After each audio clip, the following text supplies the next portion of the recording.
Hello everybody, coming up tonight on Now. Did you see that disturbing video of the coach out in Denver really working and pushing on one of his cheerleaders, really hurting her? It was an awful video. Anyway, we'll show you that. We'll have some local reaction to that. Plus, on a lighter note, a middle schooler learning to walk again with the help of his dog. Also, one high school needed bleachers, another high school had extras, so they shared. This is News Center Now.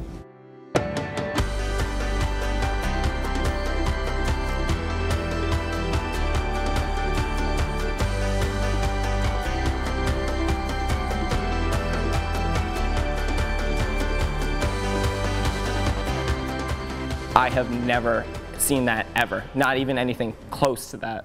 That was definitely not indicative of the sport at all.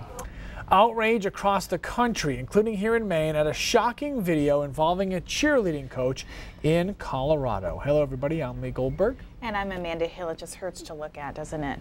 We'll get to that story in a moment. First though, some of you posted on our Facebook page or called us about a loud boom in the Cape Elizabeth area. Yeah, so we called police. They heard the boom too, but they really weren't sure what it was. You guys did have some good theories though. The Blue Angels are in town for the weekend, so a sonic boom isn't so unlikely. Amy Beth isn't saying it's aliens, but she kind of is.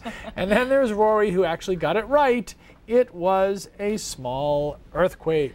Yes, our resident scientist is doing his brain drops just a little bit early today. So it was such a small earthquake, yeah. You know, that not obviously everybody noticed it, but some people did. Yeah, it was basically seemed to be Scarborough, Cape Elizabeth, because actually Guttner texted me, he lives in Cape, and he said, did you feel that? And I was like, you're going to need to be a little more specific than that. Here in Portland, we didn't. Interesting graphic I have here of the frequency. No surprise, of course, that the smaller magnitude earthquakes, particularly under 3, are just much more frequent than the larger magnitude, and the energy they release is not enough to do big damage. So some people had told me it sounded like thunder, and if you see there on the right-hand side, the 2.0 that it was is roughly a moderate lightning bolt. So that would make sense that it would sound the same, and obviously as you get higher, we had one a couple of years ago that was in the 4s. Now you start to notice things moving within your house. These don't do any damage. It is worth noting, technically under 2.5, people aren't supposed to feel them, but that clearly isn't the case because we've had 24 reported earthquakes in Maine this year. None of them have been big. And I don't care how small it is. If you feel it, it's scary. Right. You just don't know what it is. You just don't know what it is. Yeah. Right. All right. Thanks, Keith. All right, now to that video of a cheerleading team in Colorado that's enraging a lot of people. It's also making a lot of parents sick around the country. Yeah, so we're going to show you this video, but here's a warning. It's going to probably be disturbing for you to check it out.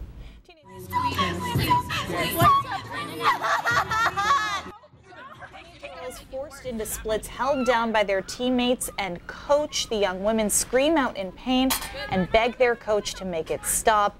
The coach, the assistant coach, and the high school's principal are all on leave now while the superintendent and Denver police investigate that incident. It's just so unbelievably hard to watch. Now here in Maine, that video started up a lot of conversations, not only about what happened out in Denver, but about the right way kids should be coached. In my stomach, I was actually appalled. That was the instant reaction of cheerleading coach Mike White when he saw the video out of Denver. White, who coaches at Elite All-Stars of Maine, quickly shared the concerning clip on social media and encouraged parents to constantly communicate with their kids to make sure nobody is ever treated improperly. We have to stretch really well so we don't pop or crack a muscle. Stretching before a workout is certainly not new, and even at young ages, kids are aware of the benefits. So I can usually pull a triple back handspring when I have stretched. When I haven't, I can't. I've been working on my back walkover, and if I don't stretch, I can't even reach to a back bend, but if I do, I'm almost kicking over. It was hard to watch the video. Todd Livingston is the athletic director at South Portland High School and says even though you cannot watch every single coach all the time, there are some safeguards in place to make sure kids are taken care of. In the state of Maine, we have a pretty comprehensive coach education and certification process by which coaches have to be certified through the MPA and have certain certifications, one of which is a coach's eligibility course. So all of our coaches are exposed to the appropriate principles and concepts and the different aspects of coaching through that course. As for what would possess that coach in Denver, or any coach for that matter, to abuse a child in the name of maybe picking up another trophy or banner? Winning is not the primary concern for cheering. Cheering is like here at Elite, we just form a team, like form a family unit, and then if you win, and that's a benefit obviously, but the goal is to win, but you win the right way, not the wrong way. Now, Dick DeRossi, Executive Director of the Maine Principals Association, gave this reaction. "I don't know of any caring person that could condone what is in those videos. I'm confident that no school or administrator in Maine would permit this to occur. Furthermore, I can't imagine Maine coaches forcing this on their student athletes. Unconscionable." All right, the Katahdin Woods and Waters National Monument may be here to stay. The Interior Secretary told the Associated Press that he will not recommend the monument designation be revoked. The review was requested by the president and could still result in some changes to the monument. The first thing I want to do is I just want to sit back and relax, and I had a pipe dream, and my pipe dream has finally come true. I wanted to retire in 12 and it came early. What do you do for work? I work currently at Mercy Medical Center, and I was there for 32 years, and I was a unit extender patient care type thing. Are you still there, or are you? I've called them and told them I will not be coming back. It's not exactly like she needs the job. Mavis Wanchik was last night's Powerball winner. She was the only one to match all of the numbers, so she is claiming the entire $700 million minus taxes, of course. She's from Chicopee, Massachusetts. There was a $1 million winner in Searsport as well, so Maine got a little taste of that big money. Hey, high school football is coming back 1 week from tomorrow. The intensity of the game at Waterhouse is just different than any other field. Fans will get to feel that intensity as well because a rival donated bleachers to the under construction field. That story and more when we come back. Governor LePage spoke this morning on WGAN and made some serious claims about letters he's received condemning his reaction to the Charlottesville violence. Last night I received letters that would make Representative Hammond's comments about the president seem like he is #1 U.S. citizen. And in fact, right now, I've got a couple letters we're going to have to look at today because they're threatening to kill me. So. Now, we reached out to state police who protect the governor day and night to find out if they're actually investigating any letters or threats. A spokesperson for the department simply said matters about the security of the governor are not discussed publicly. We also reached out to the governor's press secretary to speak with Governor LePage, but the governor was unavailable for comment today. Now, while the governor was on the radio this morning, he also spoke about the heat he's taken for possibly misspeaking about Maine's Civil War soldiers. For the Confederacy? Well, no, I'll tell you where I got it. It's at the archives. I was over one day and I visited, and the gentleman, you know, we put on the white gloves, we went through documents, and maybe I misunderstood, but that's what I remember him telling me, that over 7,600 farmers from Maine, and it might have been New England, but 7,600 people had been fighting, and you know they're available. People, if I'm wrong, let's go over and verify it. But you know that's where I got the information. So we spoke with Dave Cheever via Skype with the Maine State Archives, which boasts one of the largest collections of Civil War history, to verify where the governor's facts might have gone astray. The likelihood that you could have 1,000 men or 2,000 men or 3,000 men simply disappear from Maine and wind up serving someplace else and serving someone else was pretty small. Is it possible that that number accounts for all New England fighters? No. Well, again, you could sit with all of them, and Vermont's records are going to be obviously a little bit different from ours. And the key here is just how many of those records were actually kept by the respective states. Again, we're talking small, paltry numbers, not thousands, not even hundreds, really. It doesn't make any difference if it was 1, 10, or 50. The point was, it was not about slavery, it was about property rights. But when you talk about the cause of the war, if you really go back and look at what happened at Fort Sumter, what irritated a lot of guys in Maine and prompted enlistment was the fact that you don't really shoot at your own people. But when you look at from the Southern perspective and you're saying, okay, why are we fighting this thing? And the issue was whether you had the economic basis to support your population based on how you conducted your agricultural policy. Did you want to have slaves? Did you need slaves?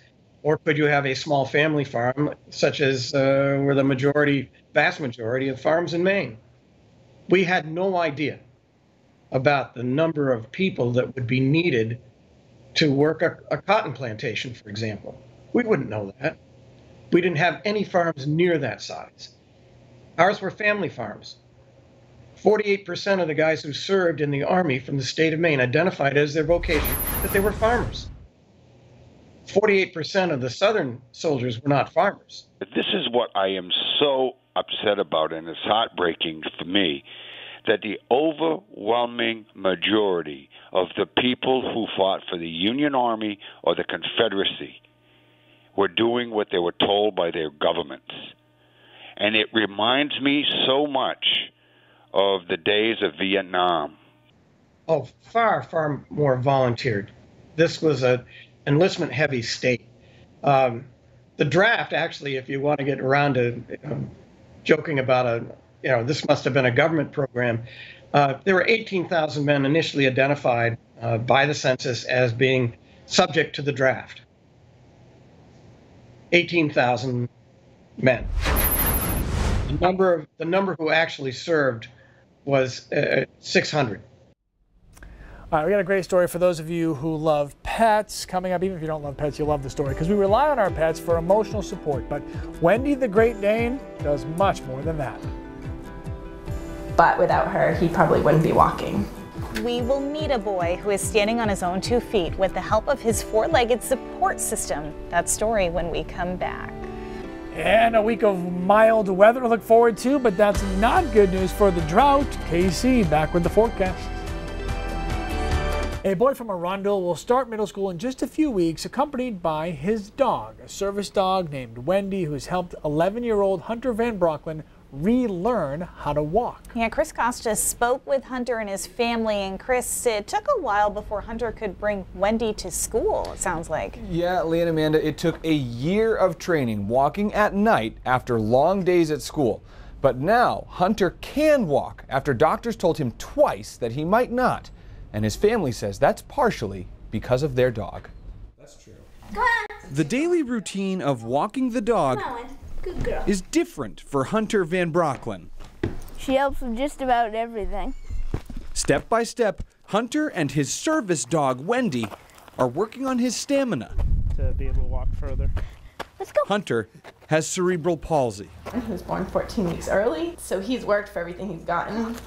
His parents, Andy and Kelly, remember getting Wendy when Hunter was 7 years old from the Service Dog Project in Massachusetts. Want a treat? Good girl. And within 10 feet of them walking together, the trainer and Carlene knew that they were a match. After a year of training, Hunter could take Wendy to school with him, helping him get up and down stairs. We were trying to keep him walking as long as possible. They had told us he wouldn't walk past 7. Left. When you shoot left. She's like bringing your favorite stuffed animal everywhere. No, flying down. Even with Wendy's help, doctors said Hunter would still need hip dysplasia surgery in January of 2016, with a chance that he might never walk again. We knew that you have to take steps back sometimes when you're dealing with CP to take steps forward. Hunter's surgery went well, thanks in part to all his previous work with Wendy. Now Hunter is learning to swim, cleaning up the yard, and even hiking Tuckerman's Ravine on Mount Washington. Wendy has 4-wheel drive, and I can take her in almost anything. All right, over here, help me get up. Wendy can even help Hunter get up when he falls and complete activities so many of us take for granted. We used to have to help him get in and out. There is one more reason why Wendy means so much to this family. The Van Brocklins got the call that connected them to Wendy on the birthday of Hunter's brother, Gavin. Gavin never knew Wendy, Gavin died before he was 7 weeks old. He's more independent, he can run around, he can walk around without her and play dodgeball, or he's playing soccer, stuff that he probably wouldn't have been able to do if he was wheelchair bound. And Wendy did that. With Wendy's help and Hunter's perseverance. Pretty amazing. Everybody wants the best for their kids, and he's worked for it. We only give him the tools. He has the drive and the determination, and that's Hunter. Now Hunter is trying to help kids just like him, raising money for Boston Children's Hospital and the Service Dog Project. Service dogs can cost more than $20,000. Head over to our Facebook live stream during the commercial break to hear how he's helping others. Lee and Amanda. Okay, well, we cried. Let's just pass it off to Keith. That family, my goodness. Yeah, just a amazing story though of them, moving forward, and well, Hunter and Wendy doing well. I hope they have a great first day of school. Yeah. Yeah, that'd be awesome. All right. Well, back to school forecast. Let's do that. Let's quiet. It's quiet. It's pretty nice out. We got some clouds in the mountains right now, but that's about it. And you thought to see a few of them, a few sprinkles as well. Radar showing a couple of showers popping up in the mountains, but really minimal stuff. I mentioned yesterday I thought there would be a few showers, but there weren't enough of them or affecting enough people to really put them in the 7-day forecast. The same thing goes for tomorrow. I think it's a very similar setup. Partly cloudy conditions, just an isolated mountain shower in the afternoon. Here we are at 3 o'clock, and you can see some of the cloudiness, but a generally pleasant day. That's something you'll get used to. Saturday and Sunday, the same deal. Mostly sunny to start, a couple of clouds in the afternoon, and then Sunday, Monday, and Tuesday are likely to be basically exactly the same. Temperatures in the low to mid 70s, a little bit below average, and a little bit cool during the overnight period. Take a look at this. This is rainfall predicted basically for the next week or so, next 7 days. And you've got some tiny, tiny numbers here, and in some cases, zero precipitation forecast at all along the coastline in particular, which is going to be great for tourism. It's going to be great for going outside, going to the beach, anything like that. Not great, though, for the drought. Latest drought monitor came out today. No change at all from last week. So still a moderate drought along the coastline, down east, mid-coastal, southern coastal Maine, and abnormally dry as you head towards the 95 corridor. On the complete opposite side of that, we have a big national story brewing here.